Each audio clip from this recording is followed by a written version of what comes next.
Okay. మరి pain management ఏదైతే ఉందో అది పెయిన్‌ఫుల్‌గా ఉంటుందా సార్? లేకపోతే నార్మల్‌గానే ఉంటుందా?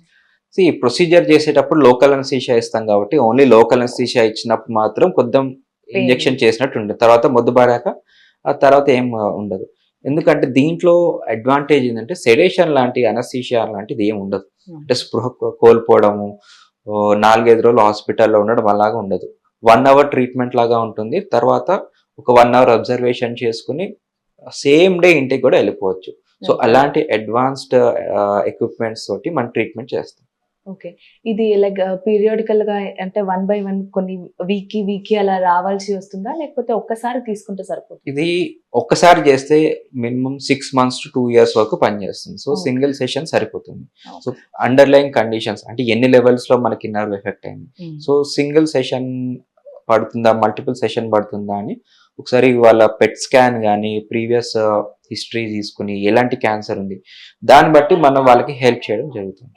సో, ప్రికాషన్స్ అంటే ఎనీ ట్రీట్మెంట్ కొంతవరకు ఇన్ఫెక్షన్ అయ్యే ఛాన్స్ ఉంటుంది. That's negligible.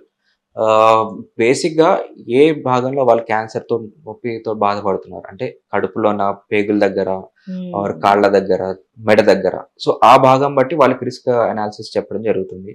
సో, ఒకవేళ స్ యూజువల్ చూసేది స్టమక్ క్యాన్సర్ అండ్ ప్యాంక్రియాస్ ఇలా ఉంటుందనుకోండి. కొంతమందికి మోషన్స్ అయ్యే ఛాన్స్ ఉంటుంది. కొంతకాలం ఒక ట్రాన్సిస్టరీ టైమ్. లైక్ మేబీ ఒక 1 వీక్, 10 డేస్ వరకు కొంచెం మోషన్ లాగా వస్తుంది. ఆర్ డంపింగ్ సిండ్రోమ్ అంటాం. హ్మ్. తినంగానే మళ్ళీ మోషన్ రావడం. సో, హ్మ్. కొంతమందికి అట్లా వచ్చే అవకాశం ఉంటుంది. ఆర్ ఆహ్, ఇన్ఫెక్షన్ గాని దీస్ ఆర్ స్మాల్ థింగ్స్ ఉంటాయి. బట్ మేజర్‌గా వరీ అవ్వాల్సింది ఏం లేదు. ఆ క్యాన్సర్ పెయిన్‌తో పోలిస్తే కాంప్లికేషన్స్ గాని, సైడ్ ఎఫెక్ట్స్ చాలా చిన్నవే అయిపోతాయి.